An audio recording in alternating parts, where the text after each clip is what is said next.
다니엘의 세 친구가 금신상에게 절하기를 거부했습니다. 그들의 신앙 양심으로 할 수 없었던 것입니다. 우상에게 절할 수 없었던 것입니다.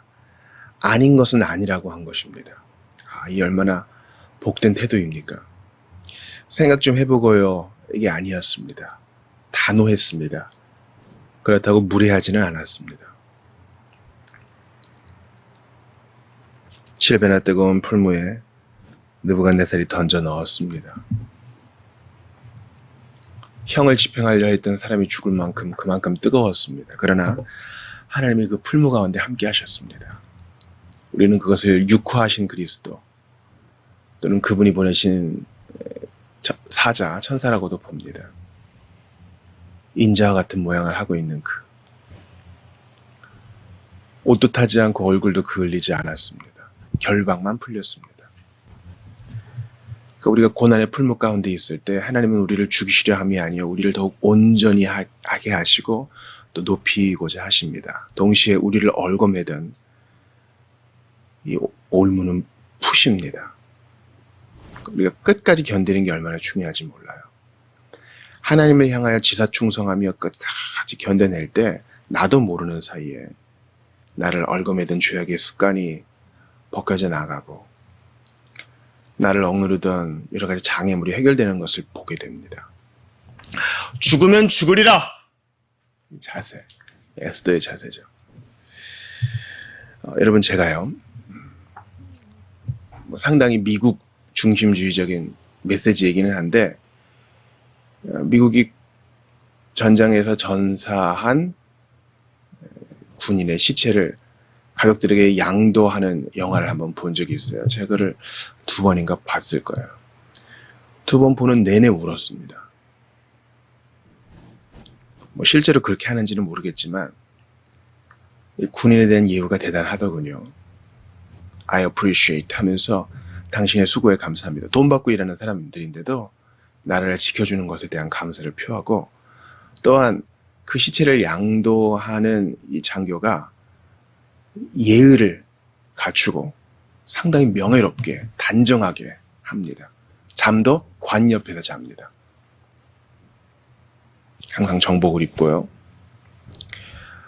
그 관을 전사한 군인의 관을 신 차를 보면 도로에서 다른 차들이 비켜줍니다. 서행하면서 먼저 가게 해주죠. 숙박을 할 때도 그러한 예의를 멈추지 않습니다. 가족들에게 전달합니다. 명예롭게 전사했다는 것을 알려줍니다. 이제 군악대가 오고 마지막 이제 관을 묻는 모든 과정도 명예롭게 합니다. 그러한 그 명예로움 그런 거 보면서 이 신자로서의 내 자신을 보면서 많이 울었어요. 난 정말 얼마나 명예롭게 주님을 섬기고 있는가. 제가 이거 박영선 목사님 설교 때 들은 건데요. 그 자료는 아직 못 찾겠어요. 노르만디 상륙 작전 때 특공대가 있었는데 특공대 임무를 수행하느라 얼마나 고생했겠어요. 그래가지고 이제 사령관이 왔겠죠. 근데 특공대 임무를 수행하느라 옷이 엉망이 됐을 겁니다. 그때 사령관이 옷 똑바로 입어라 얘기했다 그러지 않습니까? 너희는 거지가 아니다. 명예롭게 끝까지 누추해 줬을지언정 명예롭게. 여러분 기록된 최초의 여성 순교자 페르페투아와 그 여종들을 아십니까? 황소에 탁 들이받쳐요. 몸이 날아갔겠죠. 근데 그 상태에서 아마 뼈가 부러졌거나 뇌진탕 기운이 있거나 했을 거예요. 근데 그 상태에서도 옷매무새를 단정하게 또 머리를 다시 탁 정돈합니다. 왜냐하면 머리를 푸는 것은 슬픔의 상징이었기 때문에 나는 슬프지 않다. 그리고 마지막 갈 때까지 정결한 그리스도의 신부답게 가려고 하는 것이죠. 여러분 어떤 생각을 하세요? 저는요 이 명예라는 가치가 얼마나 중요한지 생각합니다. 요즘에 이 돈이 우리의 바벨론이 됐죠. 사람들에게 인정받는 명예 말고요. 그 dignity, 깊은 말이에요. 신자로서의 무게추가 딱 형성되어 있어가지고 다니엘과 사드락과 메삭처럼 말이죠. 흔들리지 않는 그러한 명예. 그 명예는 나의 이름이 아니라요. 나를 자녀 삼아주신 하나님께 대한 명예입니다.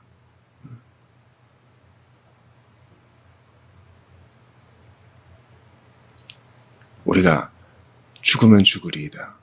명예롭게 살고 명예롭게 죽기를 바라요. 여러분, 예수님을 모르는 사람들도요, 이런 명예를 상당히 중요하게 여깁니다. 그것은 다분히 자기의 자존심과 뭐 이런 걸 수도 있겠지만요, 우리는요, 하나님의 이름을 가지고 있잖아요. 주 예수님의 대사로서 그 명예, 하나님의 자녀로서의 명예. 기도원이 들었던 것처럼요, 큰 용사여, 주님이 너와 함께 하시도다.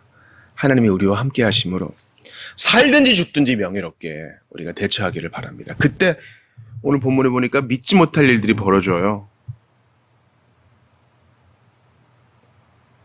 어떤 일이 벌어집니까?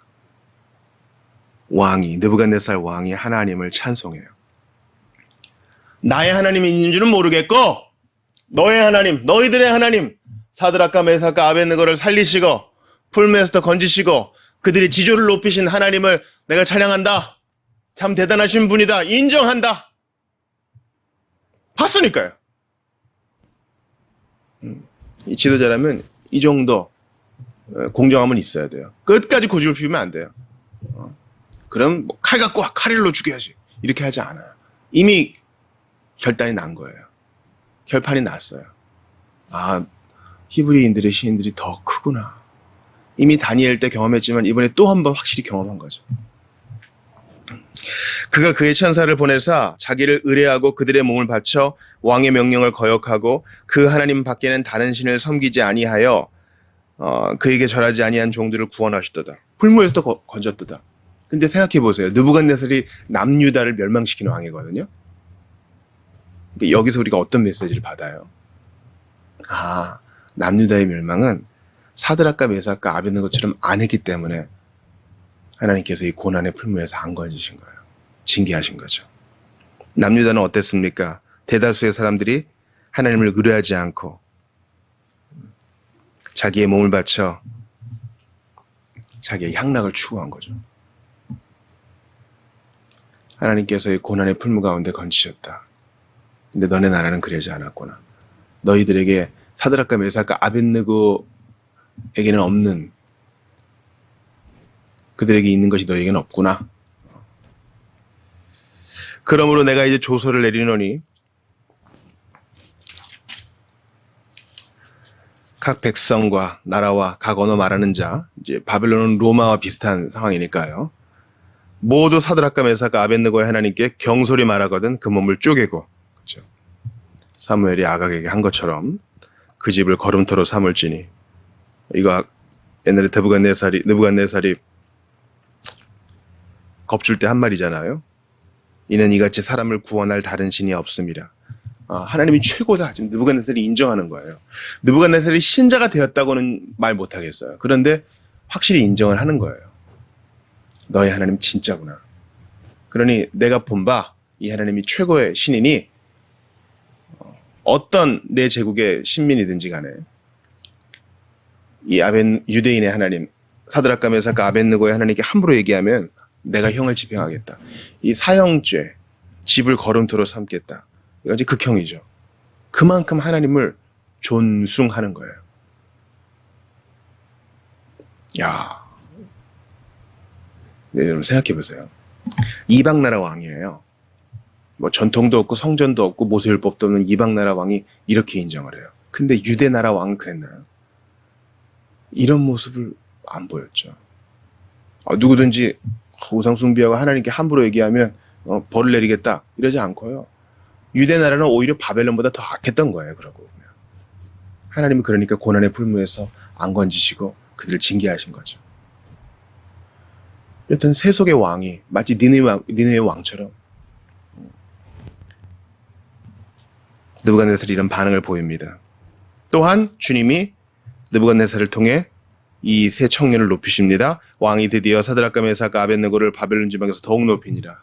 그때도 이미 관리였지만 더 높은 직위를 줘요. 그러니까 놀라운 선순환이죠. 하나님을 섬기고 받은 은혜를 기억하고 물러서지 않으니까 하나님이 더욱 높이셔요. 이런 일들이 우리 가운데 있기를 바랍니다. 그런데 말이죠. 이제 중간에 어떤 일들이 벌어져요. 느부갓네살이 이제 통치를 거의 다 마무리하고 그가 노인이 됐을 때 또 하나의 조서를 발표합니다. 느부갓네살 왕은 천하에 거주하는 모든 백성들과 나라들과 각 언어를 말하는 자들에게 조서를 내리느라 원하노니 너에게 큰 평강이 있을지어다. 아까 죽여버리겠다, 경솔히 말하는 자 벌을 내리겠다 했을 때랑은 조금 힘이 빠졌죠. 이 뉘앙스는 비슷하지만 언어는 비슷하지만 보다 더 평안해졌어요. 자, 사드락과 메삭과 아벳느고의 사건이 일어난 지 한 30년 지났습니다. 이제 그의 통치 말년이에요. 그 사이에 그가 좀 낮추어졌어요. 이제 그 이후에 꿈의 내용을 보면, 그 다음에 그가 겪었던 일들을 보면 알겠는데요. 그가 다시 교만해졌어요. 이해가 되죠. 왜냐면 다니엘의 꿈 이야기 해석을 들었을 때도 하나님을 존숭하는 척 했다가 다시 교만해져가지고 금신상 만들지 않았습니까? 요나의 메시지를 들은 니느웨가 다 회개했지만 다시 이내 제자리로 돌아온 거죠. 느부갓네살도 그랬어요. 그래서 하나님의 낮추심을 경험하고 나서야 이제 정신 차리고 자기의 일생을 마무리하며 이런 글을 남기는 겁니다. 어떤 글이에요? 내가 교만했더니 이렇게 하나님이 낮추시더라, 그런 거예요. 그러니 여러분이 살아가면서 할 일이 있어요. 이 일이 장래 세대를 위하여 기록되리니 시편 기자가 말했죠. 우리의 성공과 실패를 후대를 위해서 보존하고 기록하고 나누는 것은요, 우리의 특권과 책임이에요. 내가 잘한 것만 나누는 거 아니에요. 실록 있죠. 사가들이 하루를 마무리하고 그날 있었던 회의들, 또 어록들, 결정들, 공과에 대해서 쓸 때 좋은 것만 쓰지 않습니다. 나쁜 것을 은폐하려는 왕들이 있었죠. 나쁜 사람들이에요.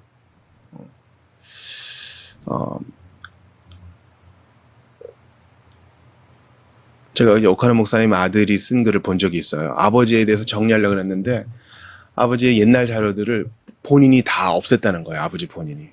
오 목사님이 아마 기억되면은 안 될 만한 것들, 별로 덕이 안 될 것들은 다 파기하신 것 같아요. 그러면서 역사는 이런 게 아니다, 그런 얘기 하더라고요. 우리가 이런 것들을 남겨야 후대들이 좀 복을 받는데 너무 보여줌직할 만한 것만 있어서는 별로 도움이 안 된다, 이런 얘기를 했는데 일견 동의합니다. 여러분, 제가 어제도 추천도서로 평전을 권했잖아요. 존 뉴턴과 시미언과 윌버포스에 대해서. 세 사람 다 완벽하지 않아요. 공과가 있어요. 뉴턴 같은 사람은 아주 잔인하고 극악무도하기도 했었죠. 느부갓네살이 내가 잘한 거, 내가 성공한 것만 나누지 않고 자기가 누추해진 것도 나눠요. 이제 이번 주에 볼 것입니다.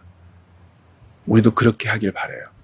중요한 건 내가 얼마나 낮아졌느냐가 아니라 거기서 하나님이 나를 어떻게 교훈하셨고 이끌어내셨느냐가 중요합니다. 그걸 나눌 때 후대들이 복을 받아요. 왜냐면 그건 진짜 내 얘기니까. 여러분, 우리가 그렇게 할 수 있기를 바랍니다. 여러분이 경험하신 하나님에 대해서 잘 나누세요. 뭐 간증 집회를 하러 다니는 게 아니라 여러분들에게 그런 기회가 있을 거예요. 공동체에 있으면 내가 만난 하나님, 내가 경험한 하나님에 대해 나눌 것이 있을 텐데 제발 잘한 것만 나누지 마세요. 저도 이런 실수를 해봤습니다. 어제 우리가 오후에 설교 들은 거 나눌 때 그랬잖아요. 골방의 영성, 광야의 영성 회복해야 되는데 우리 큰 성 바벨론의 영향력은 이 스마트폰 하는 걸로 우리를 그렇게 공격한다. 그러니까 한 지체가 그랬잖아요. 자기 전까지 쇼핑을 하게 된다, 그런 거예요. 또 출산을 앞둔 한 지체는 자꾸 맘카페 들어가 보게 된다. 뭐 있나? 당장 뭐 필요한 게 있어서가 아니라 뭐 있나? 또 한 지체도 뭐 찾아보기 위해서 자꾸 보다가 삼천포로 빠진다. 그래서 시간이 길어진다. 저도 나누었고요. 우리가 이렇게 우리 부족함을 나눌 때, 우리 약함을 자랑할 때 우리 공동체가 자라가요. 아, 당신도 그렇군요. 우리가 같이 이런 부분에서 노력할 부분이 있군요. 느부갓네살의 이제 넘어짐을 그가 스스로 나누고 이걸 이제 다니엘이 싫었겠죠. 네. 아, 나한테도 이런 느부갓네살 같은 모습이 있구나. 조심해야겠구나. 이걸 교훈으로 삼아야겠구나. 이런 반면교사가 얼마나 우리에게 도움이 돼요. 잘한 것만 계속 보면요. 이 사람을 찬양하게 돼요. 근데 좋은 평정과 정기는 그런 게 아니에요. 그 사람의 연약함도 드러내는 것입니다. 지극히 높으신 하나님이 내게 행하신 이적과 놀라운 일을 내가 알게 하기를 즐겨하노라. 즐겨한대요. 이게 일상을 마치는 노인의 고백이에요. 우리도 이렇게 되기를 바랍니다. 주 안에 있는 우리는 더 이렇게 되기를 바랍니다. 참으로 크도다 그의 이적이여, 참으로 능하도다 그의 놀라운 일이여. 그의 나라는 영원한 나라여, 그의 통치는 대대에 이르리로다. 내가 최고 아니더라, 이런 겁니다. 여러분, 하나님을 나의 하나님으로 섬기지 않았던 이방 나라 왕도 이랬으면 우리는 얼마나 더 해야 되겠어요. 하나님의 크심을 매일 찬양하고 우리의 매일의 넘어짐과 성공을 통해서 주님을 더욱 찬양하고 또 풍성에 나누어서 약함을 자랑하고 우리를 성공케 하신 주님을 찬양하면서 우리가 더욱 풍성케 될 수 있기를 바랍니다. 예수님 보세요. 넘어졌던 베드로를 사용하셔서 교회를 세우십니다. 예수님 보세요. 그렇게 과거 많은 바울을 사용하셔서 오고 오는 세대가 교훈을 얻게 하십니다. 그게 성경에 기록되게 하세요. 오네시모의 사건을 통해 우리를 또 위로하시고요. 마가 보세요. 그의 성공과 실패를 통해 우리를 오늘도 격려하십니다. 그러므로 느부갓네살처럼 어찌됐거나 하나님을 찬양하세요. 사드락과 메삭과 아벳느고처럼 지조를 지키시면서 명예롭게 사세요. 그러다가 부족한 게 있다면 하나님께 감사하며 다시 궤도를 수정하시고 다른 자들과 나누세요. 나눌 만한 거, 선전용만 나누지 마시고 나의 부족함을 통해서도 여전히 교훈하시는 주님을 나누면서 더욱 풍성한 공동체를 일궈나가는 여러분 되시기를 바랍니다. 주 안에서는 과거가 없기 때문이에요. 주님이 그것도 합력하여 선을 이루게 하시니 감사함으로 우리의 연약함을 나누고 나의 잠시 넘어짐을 나누고 회복해 하시는 하나님을 찬양하는 여러분들 되시기를 주의 이름으로 축원합니다.